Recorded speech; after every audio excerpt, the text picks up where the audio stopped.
Beziehungsflow-Marketing dient der Umsetzung der Strategie des Unternehmens und der Positionierung in Richtung Markt. Beziehungsflow-Marketing setzt immer auf Methoden des Marketing und des Verkaufs gleichermaßen.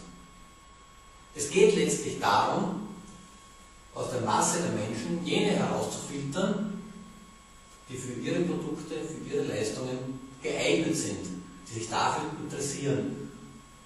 Daher geht es immer darum, über den Beziehungstrichter Maßnahmen nach unten so zu verdichten, dass sie möglichst kostengünstig sind und zum Schluss nur noch jene Kunden vom Verkauf angesprochen werden müssen, die auch tatsächlich an den Leistungen des Unternehmens Interesse haben. Das bedeutet dann, dass der Vertrieb und der Verkauf effizient arbeiten kann und kostengünstig arbeiten kann. Denn gerade der Verkauf ist oftmals eine der teuersten Dinge im Unternehmen. Gleichzeitig wissen Sie aber sicher, dass Werbung und Marketing klassischerweise teuer sind.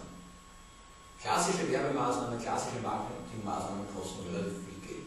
Im Beziehungsflow-Marketing geht es darum, gerade jene Maßnahmen zu kombinieren, die wenig kosten, auf Beziehung zu bestehenden Kunden zu setzen, potenzielle Kunden und bestehende Kunden miteinander in Beziehung zu setzen und damit ein sehr kostengünstiges Marketing auf die Beine zu stellen. Marketing mit kleinem Budget eben. Die Folge ist, dass immer mehr und mehr Kunden von selber zu Ihnen kommen